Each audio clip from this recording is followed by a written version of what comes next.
ভরে দিল তার বাইকে, হচ্ছে নাকি? তাহলে বিজেপি যতটা মুসলমানের পেটে লাথি মারছে ততটাই হিন্দুদের পেটেও লাথি মারছে। কিলো পিছু 20 টাকা চিনির দাম, আমি যে এলাকায় থাকি সে এলাকায় তো বেড়েই গেছে।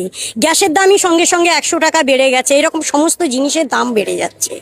चाय बेचने वाला देश का प्रधानमंत्री है और चाय बेचते बेचते अब यह देश बेचने लगा है। মানে আমি অবাক হয়ে যাই, একটা মানুষ মুখ্যমন্ত্রী, ওকে গিয়ে কেউ বলুক যে দাদা আপনি এখন মুখ্যমন্ত্রী হয়ে গেছেন, এখন আপনি বিরোধী নেতা নন।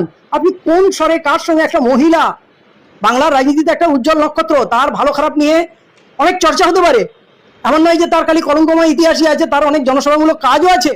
অগ্নিমিত্র পাল যেটা বলছেন সেটা উনি নিজেকে একটু বিচার করে বলুক।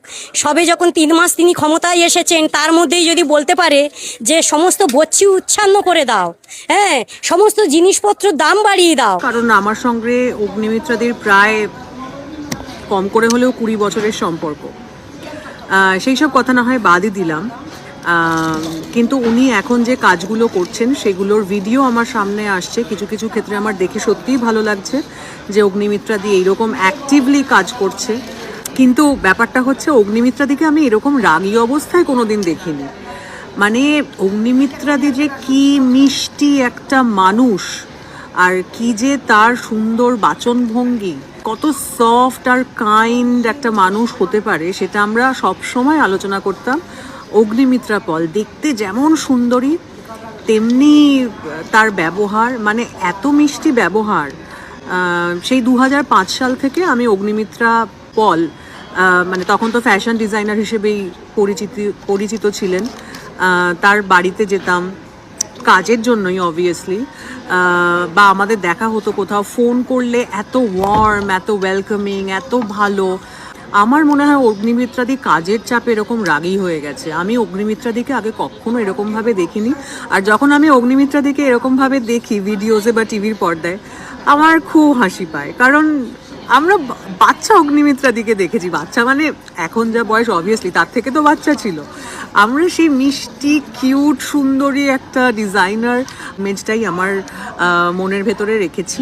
অগ্নিমিত্রাদি, আমি তোমাকে বলেই বলতে চাই, কিন্তু তুমি এখন একটা পজিশন হোল্ড করো। একটা কথাই বলতে চাই, আপনার এই শহরে আমি নিজে দেখেছি লেক মার্কেট থেকে একদম দেশপ্রিয় পার্কের মাঝখানে যে পেভমেন্টে দোকানিরা রয়েছেন, যারা দোকান দিয়েছেন ওখানে, তারা অদ্ভুতভাবে রাস্তার মাঝখানে এসে ইউরিনেট করছে।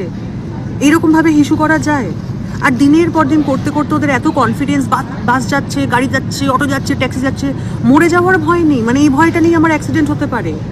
আমি এই ভিডিওটা তুলেছি এটা দেখাবো বলেই।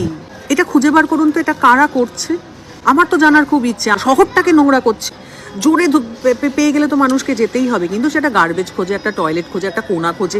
এ তো একদম দিনে দুপুরের অদ্ভুত ব্যাপার। এই ভিডিওটা দেখুন, দেখে আপনার কি মনে হয় আমাকে যদি সম্ভব হয় জানাবেন। কাল রাত্রে আমি যখন সীতাকে দেখলাম রাস্তার ফুটপাতে, যেই মেয়েটাকে আপনি বলেছেন, যেই মহিলাকে, কালকে যখন তাকে দেখলাম, উনি যখন জলের মধ্যে চিনি গুলে বাচ্চাকে খাওয়াচ্ছেন, তখন আমার ভীষণ খারাপ লেগেছে। বিশ্বাস করুন, ভীষণ খারাপ লেগেছে। আপনি পরে বলেছেন যে আপনি একটু চিৎকার করে ফেলেছেন, আপনার বুঝিয়ে বলা উচিত ছিল। আপনি কিন্তু একটু চিৎকার করেননি, আপনি ভীষণ বাজেভাবে চিৎকার করেছেন, সরিয়ে ফেলো, এখান থেকে সরে যাও। আপনি কিছু কথা ঠিক বলেছেন যে হ্যাঁ আগুন লেগে যেতে পারে ওখানে স্টোভ জ্বালালে রাস্তার ওপর, কিন্তু আপনি যে বলেছেন শুধু আমাদের বাংলাতেই এরকম ফুটপাতে লোকজন থাকে, ভারতবর্ষে আর কোথাও না, এটা ভুল বলেছেন ম্যাডাম। কোথায় ফুটপাত নেই আপনি বলুন তো? দিল্লি, বম্বে সব জায়গায় ফুটপাত আছে ম্যাডাম। কিন্তু হ্যাঁ, নতুন নতুন টাউনশিপ গুলো যে গড়ে উঠছে সব জায়গায়, সেখানে আপনি কটা ফুটপাত দেখতে পান, বা কটা এরকম ভিখারিকে দেখতে পান যারা রাস্তায় বসে থাকে? আপনি কথাও বলেছেন এত বড় সসপ্যানে নাকি দুধ জাল দিচ্ছিল, 6 মাসের বাচ্চা কি করে অত বড় সসপ্যানের দুধ খেতে পারবে? অত বড় সসপ্যান ছিল না ম্যাডাম, ওটা এইটুকু একটা সসপ্যান ছিল, হয়তো সারাদিনের জন্য দুধ জাল দিচ্ছিল। কথাটা তো ভালোভাবেও বুঝিয়েও বলা যেত। তারপরেও আপনি আপনার আশেপাশে যারা লোকজন ছিল তাদেরকে বলেছেন চিৎকার করে করে, এগুলো কি আমার দেখার দায়িত্ব? এগুলো কি সব আমি দেখবো? এগুলো তো তোমরা দেখবে। কেন আপনি দেখবেন না ম্যাডাম? আপনি একটা চেয়ার পেয়েছেন, আপনারা কাজ করছেন, আপনি দেখবেন না? আপনাদের দেখতেই হবে, আপনারা দেখবেন না তো কারা দেখবে? আর আপনাদের ভরসাতেই তো আজকে পশ্চিমবঙ্গবাসী আছে। এগুলো কেন বলেন ম্যাডাম, বলুন তো? আর ওইভাবে চিৎকার করে কেউ বলে মানুষের সাথে কথা?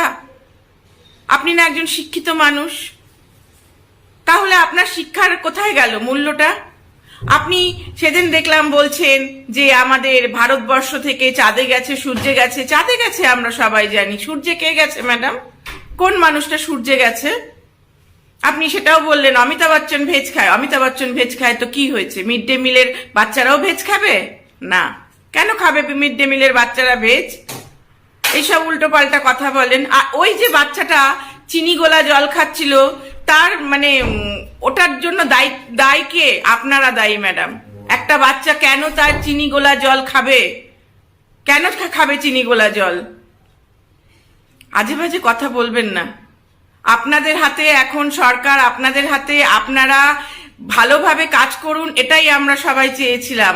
আমিও চেয়েছিলাম যে পরিবর্তন আসুক, আমরা প্রত্যেকে চেয়েছিলাম ম্যাডাম পরিবর্তন আসুক।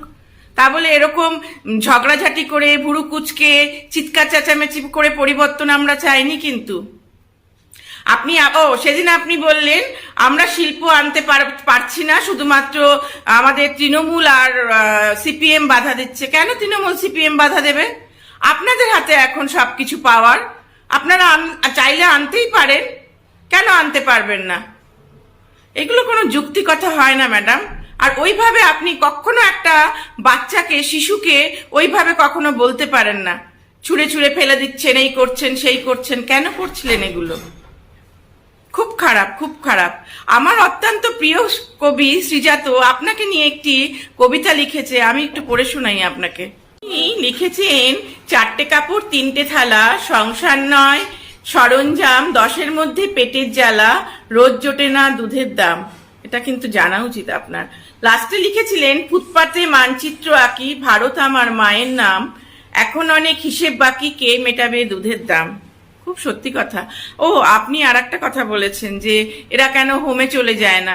হোমে তো আপনারা মানলাম যে কিছু হোম আছে যেখানে বিনা পয়সায় থাকা যায়, কিন্তু তাদের খাওয়া খরচা, তাদের ওষুধ বিশুদ্ধের খরচা, তাদের জামা কাপড়ের খরচা সব সরকার দেবে। তো যদি দেয় তাহলে কিন্তু সেই রায়টা বার করুন, রায় বার করে সেগুলো জনসমক্ষে বলুন, তাহলেই লোকে বিশ্বাস করবে।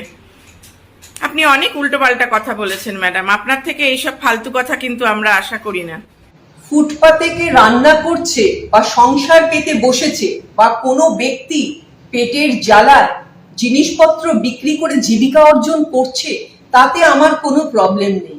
আমার প্রবলেম যখন দেখছি কোনো ব্যক্তি মোটা অঙ্কের টাকা